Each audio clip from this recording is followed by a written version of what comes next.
and a short story writer who was born in the port of Spain and raised just outside of it. He later moved to Brooklyn, New York. He holds degrees from St. Francis College, the University of Notre Dame, and Vanderbilt University. He has been awarded various fiction residencies and fellowships, including from the Fine Arts Work Center, the Carl DeGrassi Fellowship at the University of Wisconsin, the Vermont Studio Center, the Nicholas Jenkins Barnett Fiction Fellowship at Emory University, Art OME, the Camille Harding Nelson Center for the Arts, and at the Tin House Summer Workshop.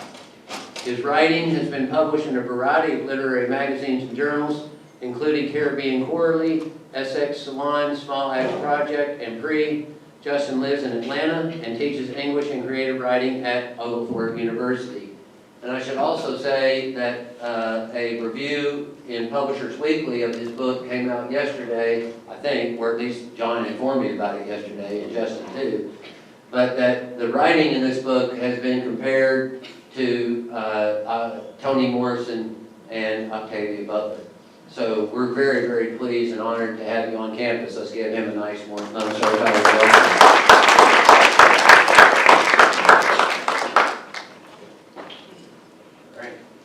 Okay, so we're going to start here, and the very first question that I have for you, Justin, remember everybody, if you have a question at any time, just raise your hand. What inspired you to write this novel? Was there any one particular moment, or was it an evolution in your career as a writer that inspired you to do it?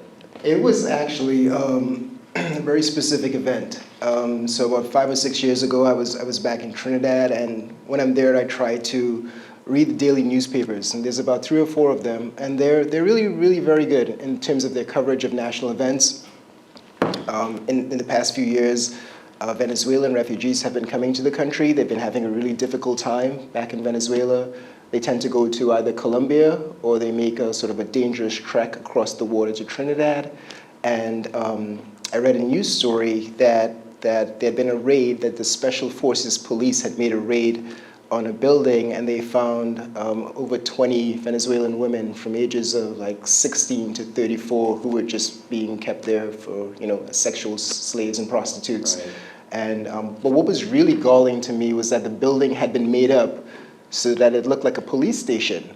So that when the Special Forces Police first showed up, they thought they were at the wrong place. They're like, where are we? This is, looks exactly like a police station. But they were at the right place. But so that level of like depravity just kind of set something off in me, and I felt like I needed to tell that story. And yet you named the novel after a bird. I did. So what was and animals, I think, are a theme that runs through it. That's true. And why did you name the novel Ibis? So I feel like the idea of immigrants and people moving from one location to another, whether they're welcomed or not, speaks to the idea of freedom. And birds have total autonomy in terms of migration. We know of migration patterns. I know certain parts of Texas that birds stopping in both directions sort of stop here. And that's one of the things I wanted to talk about, that these people are looking for a kind of autonomy and freedom that birds have automatically. We don't try to restrict the movements of birds because we're like, oh, they're just animals. But I wanted that to be reflective in the people as well, in terms of their desires and wants and needs. So one of the things, as I read the novel, and I read it last weekend on Friday night and then on Saturday, so it was a quick read for me and an enjoyable read. It seems that there are several themes that run through the novel, and some of those themes are migrations and human trafficking, also the weight of the past on the present. And do you think that's accurate? Am I reading the work correct? Well, not correctly, but is that what you intended? And can you comment on some of those themes that you see in the book? Sure.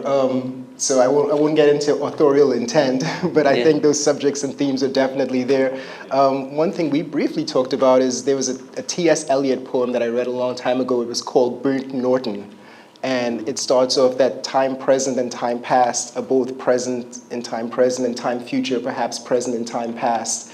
And it just goes on into this idea of time overlapping on itself and looping back on itself. And it made me think of, that old chestnut, those who do not learn from history are destined to repeat it. And I felt like a lot of things that have happened in the past are starting to repeat themselves in contemporary society. So one of the parallels that I drew is that the Atlantic slave trade was really big in the Caribbean, 16th, 17th centuries.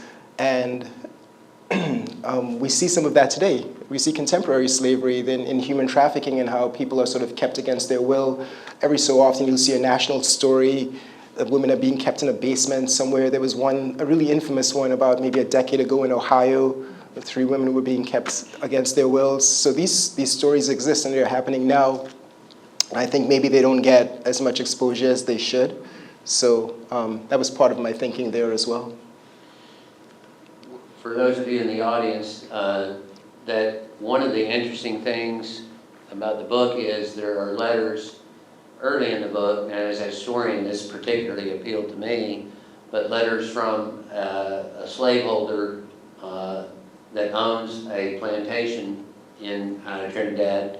And can you tell the audience a little bit about the research you did for those letters and some of the things that struck you, because they're quite interesting to read in the novel. These letters from, is it John Cruikshank? Yeah. So that was actually based on the Taylor family, who were slave owners in Jamaica back in the 18th century. And they were originally from Scotland. And I think it was John Taylor had to go serve in his cousin's estate on Jamaica. And the reason he had to go sort of take care of the plantation is because his previous concern had failed. And it turned out his previous job was to provide clothing to the British during the Revolutionary War. And so that didn't work out too well. That business kind of fell apart. And he kind of, no pun intended, he lost his shirt. So he wrote to his cousin back in Scotland and said, I'm kind of in dire straits financially, can you help me out? And he says, it just so happens I own a sugarcane plantation in Jamaica. We need the sugar crop to come in on time. Would you mind going and taking care of it? So when I found out about that, the letters are housed in 2 separate places. So John's letters to his cousin Robert are held in the University of Michigan's library. So I went to Michigan to read his letters. And then the corresponding replies, the return letters, are housed in the University of London's Commonwealth Library. So then I had to fly to London and read the responses to these letters. And just the contents of them were kind of astounding. It was during a time where medical technology wasn't great, so every few lines it would be like, oh, I heard that our cousin is very sickly and may not live through the season. And then he would say, we expect the hogshead of harvest of sugarcane to come in on time, and it's great. Last week I had to purchase a new, guinea at the slave market for 3 pennies or whatever. And how's mom doing? It was just, I was just kind of astounded to read how easily they move between sort of thinking of people as machinery and tools and non-humans essentially, and just carrying on with the rest of their day and talking about their finances and asking about the health of their family as one would do in any kind of correspondence with someone you're not in constant contact with. So that really struck me, and I wanted that to be a part of the narrative as well. One thing that, when you were talking just now, that I realized is that probably a lot of us are increasingly not reading the physical works as much as we're reading online. Is that true for people in the audience? So what was your experience in actually holding those letters in your hand and reading them, the tactile experience? Yeah, that's actually a great question, because it felt like I had to, well, they keep them in a secure room. Right. You cannot take anything in there but your person. They provide you with pencils and slips of paper if you want to record anything. They now allow you to take your phone in if you want to take pictures of some of it. I saw an article recently that we are no longer teaching cursive in a lot of states. I think fewer than 24 states now teach cursive, which would have been a real problem because everything was in this really slanted handwriting and very faded ink as well. As you can imagine, it's a couple hundred years old. But I had to wear gloves to handle the documents. I had to wear gloves, and I couldn't, to minimize touching, there were these foam divots that I had to like lay them on, and I was only allowed to sort of touch them at the edges to turn the pages. And it was a little unnerving because there was sort of someone sitting at the front of the room. You know, everyone, it was sort of like this. You know, you can take your letters and go sit by yourself, but there was always someone kind of, you know, like an exam invigilator is just kind of watching to make sure that you're touching the paper correctly. Yeah. So that added to the experience of it, I think. Yeah, one I can remember in researching my own book, I was fortunate in the sense that I was doing work on Lincoln, and that's a very distinctive name. And even in the worst handwriting, that would jump out in a letter. And I can remember at the Virginia History Center, one set of letters, they were all typed. And I was like, oh, thank God. That's so nice. You know, you don't have to squint or anything. In an email exchange before this, you talked about some of the themes in the book are on natural resources and something called, this may surprise y'all to know, sand theft. And so can you talk about that? And then I think you wanted to do a little bit of reading on this from the novel. Yeah, so this was one of the more interesting, when I say interesting for nerdlier types of people like myself. It turns out that sand is a very finite resource on Earth. And you're like, oh, there are all these deserts. There's the Gobi Desert, the Sahara Desert, but very specific type of sand is very rare. And it's the sand that's used in everything from electronics, it's used to make glass, it's used in construction to make concrete. So a specific kind of sand is required. But once that sand is converted into whatever it's converted into, it's gone forever. So you can't like implode a building and destroy the concrete and get that sand back out. That sand has been transformed and it is lost. And there's only so much of it in the world. So another thing that I learned is that beaches are stolen because they have, you know, the sort of very golden, sort of glittering white sand or yellow sand that we love to go to when we go to beaches. And they're stolen because property developers want to build beachfront property, but where they want to build it, there is no natural sand. So they steal beaches in the middle of the night and take them to this new location for their new beachfront property. And it's just, I was like, a sand heist. That's so amazing. So the one I'm referring to, it took place in Jamaica about a decade ago. You know, Jamaica has these beautiful beaches. And the sand was stolen and taken, and they were able to track the sand down. And the people who stole the sand were sued by the Queen of England because the Queen of England was also the Queen of Jamaica. So this is royal sand that they've stolen. But the irony to me is, well, how did that become your sand, Queen of England? You know, how did you come to own that sand? But I think eventually it was settled outside of, you know, ye royal court, and a check was written to the Queen, and everything was okay after that. So, relatively speaking. Well, you know, I'm sure they have enough like royal jewels hidden away that didn't hurt them that badly. But you can't steal from the Queen on principle. Yeah. So, yeah. So, did you want to read? Absolutely. That aspect from the novel?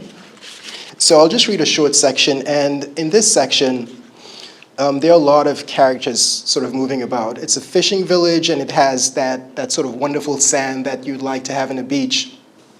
But the characters you really need to know, there's a village woman there named Bunny, and she's recently partnered with another village gentleman named Mickey. So Mickey's the guy, Bunny's the woman, and they have both taken in Milagros, who is a Venezuelan, a young girl who's come across with her mom from Venezuela, and they got separated. So Bunny and Mickey have taken her in, and have they become a de facto kind of found family. And they're sort of just figuring out life together. What they have come across one morning when they've woken up is that this gentleman, who's also a coyote, who actually brought Milagros and her mom over to Trinidad, he's sort of a very, you know, industrious fellow. He's also the stealing the sand for another person. So they come outside and they find that he's stealing the sand. And all the other characters are basically other villagers that you will hear. So Bunny returned, lugging her big boombox that sometimes played in low tones while we drank white rum, knocked playing cards, and hung out on her porch. The man with the shaved head had moved again to Bunny's porch and, retrieving another chair, took it to his place before the lorries on the lip of the sand. He stationed the boombox on the sand before him and turned it to the local newscast station, where the broadcaster announced that the government was stepping up its registration of illegal Venezuelans. He spread his hands toward the radio as if to say, "There." The man with the shaved head patted the new second seat beside him. Bunny grimaced at all of us and she sat down. Mickey scowled. The rest of us dug and dug and dug. The sweat pooled in our ears and scorched our eyes as we fell into an excavation rhythm. 2 hours in, and we'd loaded 1/3 of our bright beach sand into the lorries, the sand that none of us, except Magnus and Romulus and Catherine the Great Disemboweler and Bunny and Lorraine, had ever appreciated as a place to lounge before the water, to brown themselves even browner. The sand that later Yui explained to us was building a beach on a coastal resort that lacked its own tourist yellow sand. For the rest of us, it was just a walkway as we yawned and set off for the falling down jetty and then off in our boats, or maybe sometimes to trudge through on our way to flop off the falling down jetty in diving fun, where Sadiq and Mark II in particular indulged in that light-hearted folly. We dug. Eventually, a significant sinkhole. The sun blazed. Some of us had stripped off our jerseys and wrapped them around our heads against the sun, our shirtless brown skins darkened. 3 hours in and we needed a break. We all had sweat through our trousers. The men who stood on guard in front of the lorries swigged water from plastic bottles without offering us any. Then Peter called Peter, assessing the wilt in our backs, the thirst in our sweat-wet faces, drove his spade into the sand, stood up straight and unkinked his back. "Enough," he said, "is enough." The man with the shaved head, sitting beside Bunny, now on the level above us, lifted his eyebrows behind his sunglasses. His string of gun-wielding goons nested their water bottles on the fenders of their lorries, tightened their grips on their gun necks, and relocated their trigger fingers. But the man with the shaved head laid his gun on the ground beside his chair on the far side from Bunny, then stood up, stretched, and yawned, reminding us of the cats that no longer stray-legged through our village. For the charity-thrown fish heads, we no longer had any to throw. Cats we'd originally suspected of being Catherine the Great Disembowelers or Haynes familiars. "Pick up your spade," he said softly to Peter called Peter. By now, Hospitalis' eyes had blackened and had swollen shut from the combo that he'd received from this man. And we thought that if the man had done that to him without much effort, it would take even less effort to command his automatic weapon to bark and split Peter called Peter in half. For this reason, some of us kept digging, but most of us slowed down enough to gaze up at the man with the shaved head as he stood above us on the lip of the disappearing beach, him watching down at us in our deepening sandpit. "You're killing us," Peter called Peter said. "We need water." The man flattened his eyes. He stood 20 feet away on the ledge made by our excavation. He squatted. He looked like he could leap and land beside us in one bound, yoke our necks in his next move, then floor us in the third. We glanced at Hospitalis' swollen eye. He looked from this man to Peter called Peter. Then he looked at the gun-drawn goons standing above us at the lip where the sand ended, waiting to see if the man would issue an order for them to open fire upon us, to fell all of us with bullets after we'd harvested our sand, to complete the task that Catherine the Great Disemboweler's mother had surely sent them on. Finally, the man with the shaved head, without turning, said to Bunny, "My dear, would it be too much to ask you to retrieve us a pitcher of water?" Bunny stiffened, then headed to her house. "Now, gentlemen," the man said to us, and did a kind of flourishing wave, as if we were showing off a new car. "Please." "So courteous," we said later. "The most courteous asshole ever." We picked up our spades, Peter called Peter last of all. Then the second most troubling thing occurred. The man with the shaved head tilted his head at one of his goons, and the goon went into Bunny's house, maybe because she was taking too long, maybe because he had just had a bad feeling about the look on her face as she left, and then he returned with a kicking and screaming Milagros bundled under one arm and dragging Bunny behind him with the other. "Aha," said the man with the shaved head. He crossed his legs where he sat as if he were at a play watching a new actor enter stage right.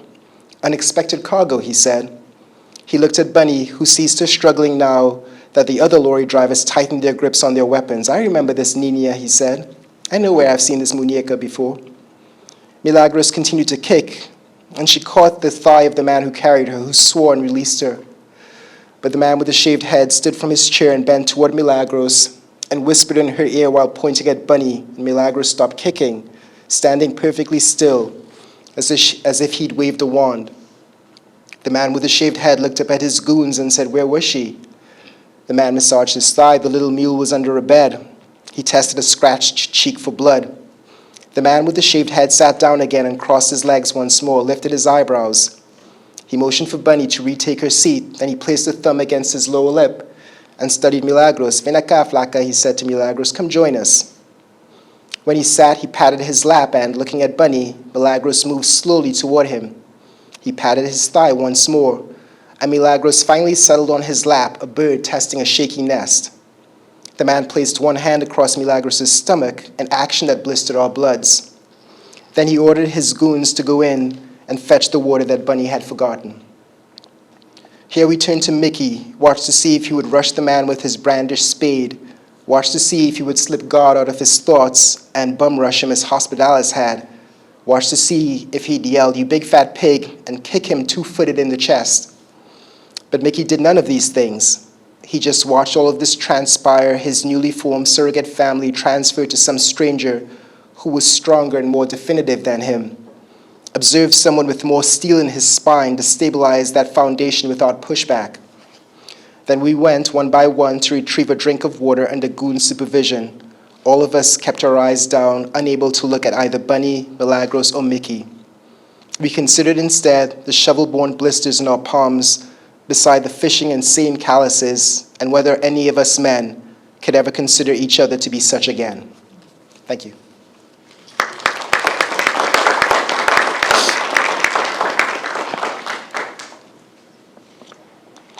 That's fantastic. One of the things that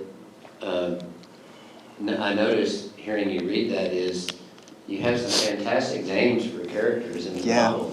Peter called Peter, and just to name one, Catherine the Great Disembowler is another one. How did you come up with these names? With some back and forth with my editor. She didn't like some of the names that I used, but one in particular that came pretty quickly was Peter called Peter. And that was directly a result of 25 years of parochial school. So, if you've read any of the Bible, a very prominent sort of New Testament character is Simon called Peter. So I was having a little fun with that, and I was like, well, why wasn't he just Peter called Peter? Why all this rigmarole? Just call him by his name. So that was kind of a joke that I had to keep myself going, because so much of this, there's some grim stuff in here. Yeah. And, I try to leaven it with my own kind of humor, and, hopefully some of it's dark humor, definitely, but hopefully it lightens some of the storytelling. Yeah, but necessary to sanity. I think so, right. Yeah. You all may have heard a character named Milagros there in the reading, and she's one of, if not the central character in the novel, searching for her mother. And so could you talk about Milagros, please? Milagros. So because the novel is a little bit splintered in terms of its narrative structure, my editor and I realized we needed something to be kind of a through line throughout it. So it moves kind of back and forth in time, sometimes very far back in time during the transatlantic slave period. And it turns out that Milagros was actually descended from one of those families that we see early in the novel and early in the time period. And she gets separated from her mom when they both sort of move to the island, and she becomes a journalist as an adult, and she tries to re-find her mom, tries to reconnect with her. And it requires her to return to Venezuela, which she hasn't seen in some 20 years or so. So she's pretty much a stranger in her homeland, and she's trying to play detective and trying to pick up clues. But this is during a time when there's some political upheaval in Venezuela. There was a recent election there just a few months ago, and the administration that's been in charge continues to be in charge, with some concern that the elections were not, on the up and up. Right. And so she goes there and she participates in some of their protests, just trying to find information about her mom. and she gets kind of embroiled in the political situation there a little bit. Right. Yeah. So he mentioned dark themes, but I do think for me that theme of a love of a daughter for her mother is an offset to that particular aspect of the book. At least that's how it struck me. Yeah. So I actually, I wanted to have different mother-daughter relationships. So during the period when we talk about the enslaved people, there's a very strong mother-daughter bond that defines that section of the novel.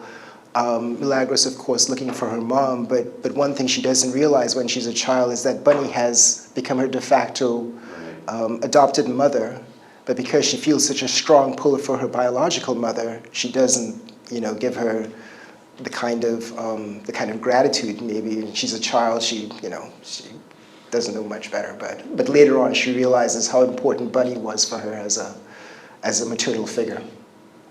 Right.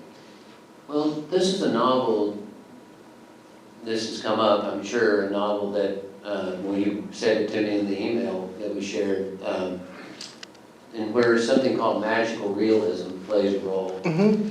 And I was looking at that on the internet, and one writer says that defined magical realism as, quote, a reminder of both the enchantment and the ominousness of the everyday. And I wonder if you could comment for the students on what the role of magical realism plays in the work. Sure. I think it might be easier to say that magical realism is actually kind of a geographical term as well. So it's a term that's used very loosely whenever something kind of unexpected happens. But the term really came about from a Cuban writer called Alejo Carpentier. And he wrote an essay about it called, and pardon me, I'm going to get it a little bit wrong, but it's Lo Real Maravilloso. I think it's the marvelous real that he wrote about. He talks about in the everyday life of the Caribbean and in South America, these kinds of extraordinary things happen that for the rest of the world it seems unnatural in the sense that it doesn't seem to fit in with their everyday experience, but it is absolutely part of the everyday experience of these people. So one person who's very well known for it is Gabriel Garcia Marquez. And what struck me was one time I heard Salman Rushdie, who's a very prominent sort of Indian-British writer, someone in an interview said, you use so much magical realism in your work. And he said, no. He says, I use a lot of surrealism in my work, but magical realism is very much a concept that is for a very particular place and a very particular time. So I sort of grew up with these kind of folklore stories of, these kind of magical creatures, and for me they were absolutely real in my imagination, and that sort of plays a part of the experiences of these characters as well. Right. I should stop here at this point and say, does anyone have a question that they'd like to ask? Don't hesitate. Go ahead, Heather. So I have two questions, sort of about the writing process. Mm-hmm. So you're calling this character a man with a shaved head. Does he ever get a name, or does he stay like that the whole time? He does get a name. And he gets a name because one of the things my editor says is you need to humanize this person a little bit. He can't just be this terrible person who's doing these terrible things. So his name is actually Ricardo Maltonado is his name. But that was not your original thought. It was to leave him nameless. I definitely felt it had a vibe to it. Sure. Like, making him other kind of. Yeah, well, I think there's so many other names that were floating around the novel as is. I thought that by him remaining nameless, especially in that section, it would make him easier to remember, among a sea of names, that if we have just a description of him. And he has like a scar through an eyebrow as well. So he does get named later on, but for here, he's better known as, I also sort of grew up with like spaghetti westerns, and there were like these characters, the man with no name, or the man with the black hat, or someone's called Angel Eyes. And to me, those were always sort of interesting characters that I remembered for their not having very sort of common names. So I kind of thought along those lines as well. Yes? Oh, no, just a very brief comment. I looked up Alejo Carpentier's article in case some of us want to read it, De lo Real Maravilloso. Thank you. De lo Real Maravilloso. Yeah. It's also translated to English. Thank you. Yeah, I apologize for my mispronunciation, but that's what's great about technology. You can be checked in real time to make sure that what he's saying is true. You know, when I was a professor 15 or 20 years ago, the students would take my word for it. Now they're just like, I have my phone on you. This is not as exactly what you said it was. But thank you for that. Yeah. Go ahead. This work is classified as fictional, but as you stated, it's heavily inspired by true historical events. So how do you separate yourself from fiction versus reality? And you said, kind of a two-part question, you were heavily impacted by reading these true events. How do you separate yourself from the work, and vice versa, how do your emotions play into the work? That's a really great question, and it's the thing that I had most difficulty with, along with another part of it that I'll tell you about. But you landed on the very important part of it, that idea of emotion. And the idea of emotion was the thing that turned it from just reportage. Newspapers play an important part in the story as well, and it's just that kind of dry reporting of things that have happened. But I think it's the emotion of the various characters and Milagros' desire to want to be with her mom, the grief of having been separated from her, the joy of coming close to finding her and maybe finding her eventually. Those are the things I think that transform just non-fictional events into fiction, if that makes sense. Yeah. Okay, yeah. Who else? Go ahead. Yeah, when you mentioned in passing that something about the Caribbean and South America, that Yeah. magical realism seems to be the norm there. Mm-hmm. The sources of that, are they indigenous or African or both? Both. It would be the easy answer. So I'll tell you an example. Alejo Carpentier wrote a novel, a very influential Caribbean, South American novel called The Kingdom of This World. And it's actually set in Haiti, and it talks about the time when, you know, Haiti was the first republic to overthrow the slave owners in the Western Hemisphere, the French that were sort of owned Haiti at the time. And Haiti was known for having the most delicious sugar throughout the Caribbean. They had the best sort of grade of sugar. And during the novel, a very important thing happens. One of the enslaved people escapes from the plantation, and he would return every so often to sort of poison the food of the slave owners or to free other enslaved people. And eventually, someone sells him out as this one to happen, and he's captured. And they bring all the other enslaved people to see his execution, and he's to be burned at the stake. And so they eventually put him into the fire. But two things happen. The European colonialists see him perish in the flames, but the enslaved people see him transformed into an insect and fly away, and he is saved. So at the end of it, you know, they say, Macandal's saved, Macandal's free. And that led to a little skirmish. It led to a little mini revolution right there, where the sort of Europeans with their goons had to sort of put them back in their place. So what they intended to do was to show that if you resist, if you rebel, this is what will happen to you. And exactly the opposite of what they intended to happen happened.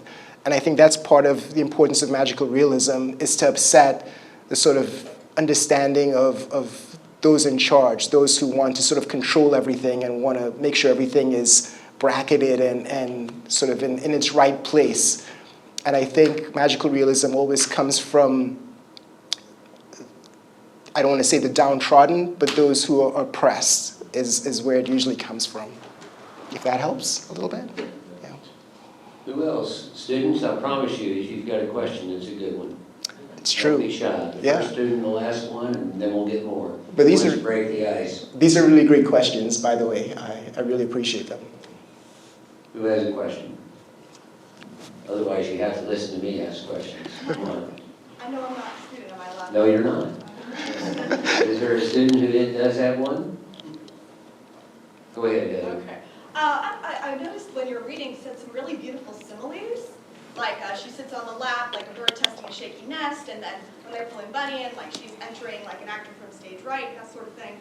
So when you write, do you initially just come up with stuff like that, or is it kind of messy at first, and then you make the, where does that come from? Because they're not, I mean, I don't know, they just struck me as... Yeah, so sometimes it happens off the bat, and this goes back to your wonderful question. The thing that also separates it from the straight reportage is playing with the language a little bit and coming up with comparisons that sort of make it different than what you would read in a long-form news article, for example. There's some great writing in long-form news articles, but they're not trying to be flowery or poetic or anything like that. So for that section, I had to read it through several times, and in moments when I felt like it was just, oh, Haynes did some research. Here's the research that I did on the page. When I felt like it was becoming too much, that me showing the research of the true events that I felt like I had to make it a little bit more poetic. And in those moments, I felt like I had to sort of, stretch the language or sort of make it malleable and have some fun with it. So some of it happens in draft. Much of it does not. Much of it comes from reading it over and over again and saying, this could be prettier. This could be more enchanting. This could be a little bit more magical. Yeah, absolutely. Can you talk a little bit about where you write? And were there any points in the book that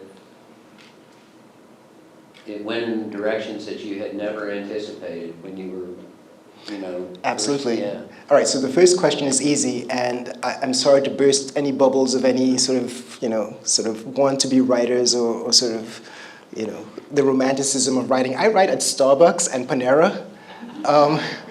And the reason for that, it's really odd. I can't listen to music when I write, but sort of hearing people around me kind of in conversation. I'm not eavesdropping, I'm not listening to their conversations, but just hearing that kind of ambient sound of people living their lives, and there are other writers, people are there with their computers. I will never take my laptop into a Starbucks. I always fear someone is just accidentally going to spill their venti, capo, froth onto it, and I lose it forever. So I actually write by hand, and then I go and transcribe. But one thing that happens is whenever I'm stuck, I go to a new place that I've never written before, and I just read some of the stuff that I've written before, and it feels like I'm looking at it with fresh eyes, with new eyes, just being in a new location. So I'd be like, oh, there's this Starbucks that's not close to me, and I would drive out to, like Marietta, Georgia, and on the drive, I'm kind of thinking about the story as well. So, like most of you, I get my best ideas at most inopportune times, like when I'm in the shower or when I'm on a walk and I have, I'm like, oh, you didn't bring anything to write with, you dummy. But the drive also helps me sort of clear my head and get ready to write. And then I read a little bit of what I've written before, and then I'm able to get some new stuff written. The second part of your question, I've forgotten. Did the book go in unexpected directions for you? Yeah. So for debut novels in particular, editors really want you to stick close to about 90,000 words. If you're writing in this genre, if you're writing like literary fiction, for sci-fi or speculative fiction or fantasy, you can blow past those numbers. It's like 120,000. But this book came in around 95,000 words, and the editor was like, we really want to get it close to 90,000. So it had gone in a lot of directions, a lot of other directions, but I had to kind of rein certain sections back in and cut certain sections and delete certain sections. But because it's kind of a splintered form of telling, that didn't take away too much from the story itself. Okay. Other questions? Anyone? I'm going to keep begging. John, I think in what I saw, you intended to ask him about books and writers who had influenced him, and we put that on the student form. I don't think we've addressed that. Could you have Okay, I can go to that. Yeah, I did want to ask you, what writers have been central to your own work? Well, apparently, according to the reviews, it's Ovid and Toni Morrison and Octavia Butler. But yeah, I don't have like specific that I can pinpoint. People will read it and be like, oh, this sounds like X writer, or this sounds like that writer. And I'm like, well, I've read their work, but it's not like I was thinking about their work as I was writing. Sometimes that influence can kind of bleed through into your work. There are a couple of Caribbean writers that have been very influential to me, and I've read a lot of their work, not to say that I've like studied it and be like, I want to write like that person. Edwige Dantacat, who is a Haitian-American writer, and she writes a lot about Haitian immigrants in the US. She's done a lot of really great writing about that experience, and I haven't read her work recently, and I didn't think it would be a good idea for me to read her work before I wrote, because then it would, she's written about things that I'm sort of talking about as well, and I didn't want that influence to be overt. But Jamaica Kincaid, who's originally from Antigua in the Caribbean, she's also a Caribbean-American writer. She's also written a lot of stuff that sort of stuck with me. She has a very small book called A Small Place, and she talks about the European colonial influence on Antigua.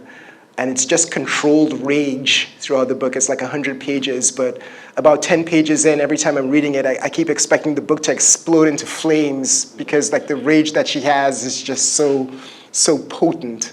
But she's a sort of very clear-headed and clear-minded writer, and those are writers that I appreciate, those whose thoughts are kind of very clear and well-formed. Has Marquez been important to you? Marquez. Yeah, I've read his work. Yeah. Well, I know we have people in the audience who are aspiring writers, young and not so young. Any advice you would give them? Yeah. So a couple of things. The first thing I will say is that you really have to have a vision for your work. And I think when we all start writing, I think, a project, the passion is there. And you're like, oh, this is the best idea ever. And I'm really excited about it. But the thing that keeps you coming back to it when you don't feel like it, because we'll all have moments that, I'm tired, or I have to go get ready for class, or I need to go to the gym, or life gets in the way, or I have kids, I have to go pick up kids, I have to go take kids to soccer practice, whatever it may be.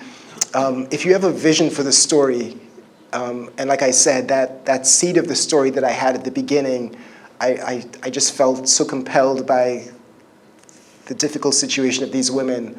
I couldn't tell all of their stories, but I was like, this poor young girl who's in this situation as well. I really wanted to kind of imagine her story and get that down, and that the vision of it, her wanting to reconnect with her mom, is what kind of got me through. The other thing I will tell you is make sure that you start writing a timeline while you're working on your work, which became really important in this story because it's over generations and long periods of time. But my editor will ask me, okay, when did this happen? Where are we in time right now? And I'm like, time and space. And it was not a good enough answer, and we had to kind of painfully figure out where and when things were happening. So when Milagros is an adult looking for a mom, it was meant to be contemporary, but we did the math, and it's actually maybe 10 years from where we are right now in the future. So the math wasn't mathing, and I had to work on it. So have a passion for your idea and keep a timeline. Yeah. Well, have a vision that'll fuel your passion. Yeah. Okay, well, I think this will be the final question that I'm going to ask. Of course, we'll take questions from the audience if any of you are brave enough to. But, and that is, now that you've got the book published and you're doing some interviews and you're doing some book readings, what do you find most satisfying about it? I know that's an unfair question. No, it's not an unfair question, because so I actually did an event. I'm on sabbatical right now, so I haven't been in the classroom this semester. But I did an event back at the college that I teach at back in Atlanta, and a lot of my students came, and they had all of these really smart questions, and that made me miss the classroom, and made me sort of want to sort of be with them, because I think the thing that inspires me to write, beyond having a vision for whatever it is I'm working on, is seeing the writing of younger people who are trying to do it, because they are just full of passion. They're just full of sort of the purest form of wanting to create. And I think when you become like an old fart like me, you're just like, oh, it's work. But for them, it's joy. And so when I hear questions from the audience, from people who want to write or who connect with the story, and I hear the joy from what they're doing, that sort of makes me feel like, yeah. Yeah, I think I would say that just for you students, that we really do love having you in the classroom, and the classroom is a special place, and sometimes it may not always seem that way, but what you do here is really valuable for yourself, not just in terms of a career, but in terms of as Hector Tovar says on the slide earlier, in terms of a life well lived. So, Well, I will say this about my students. I'll tell you, but don't tell the students because I'll never tell them. But this is probably going to be online and they'll see it. Is that I often learn so much from them, from the way that they read and how they look at stories and perspectives. You know, there's this one story that I've taught for years and years and years, and this student asked like a really simple question about it, and I'm like, I hadn't thought of that. You know, that sort of gives me a new perspective to look at the story. So often I'm learning from the students as well, but don't tell them that. Don't tell them. Yeah. okay, while you students make sure that you scan the QR code so that goes to our wheel for the book giveaway, is there one final question that we could, that someone would like to ask before we do the book wheel? Go ahead, Anne. I have a question. I found it interesting what you were talking about magical realism, really being situated in a place, in the Caribbean and South America. Do you find growing up in Trinidad that even non-writers, to me it seems like a perspective of the world, seeing things in a different way. Is that part of the daily experience of non-writers as well? That, like the vision you described out of the novel, I don't remember, Kingdom of This World, how they saw the death in different ways. Is that extend to like daily life among non-writers? It does. Long before, I don't want to make it sound like I learned to read at 7 years old, but long before I learned to read, I'd have uncles who tell me these tales, these folklore tales. And part of what you do is, you know, you want to keep the kids in line. You don't want them sneaking out at 10 o'clock at night and getting into trouble. But all of these characters that I heard about, you know, there's a woman, for example, who wears this very big hat that covers her face, which is very seductive, and she lures men and you know, with ideas of possibly having a romantic interlude. But it turns out that she wears this really long skirt and she has one regular human's foot and like one cow foot or something like that. So the men would end up dead over a cliff, and the only evidence you would find is, you know, you'd find like cow hoof prints somewhere, and you know, you get all of these stories that, you know, put the fear of God in you. But that they're so real. It's just, even if you haven't experienced it, you have experienced it. It's sort of a rich part of your growth and imagination. You will hear people tell you these stories that these kind of extraordinary things have happened to them. And, you know, you could believe it or not believe it. I think I told some friends recently, we went into sort of like this beach house, but it was in a very remote part of the country. We were there in the middle of the night. We kept hearing a door open and close all night. And so we got up and we said, who's playing around? Who's having fun with us? And everyone's like, it wasn't me. So we all kept everyone in the same room, and it kept happening again. So we stayed up all night just hearing a door opening and closing. And we're like, what is going on? We should leave right now. But it was such a remote part of the country where there were not like a lot of street lights or anything. So it would have been dangerous to drive. And you know, it's kind of up a mountain, and it's safer to be there with whatever goes bump in the night. But yeah, no one got any sleep. No one went to the beach the next day. We just packed up and left. But that door was just opening and closing all night long. It was awful. So yeah, it's true. It happens. It's out there.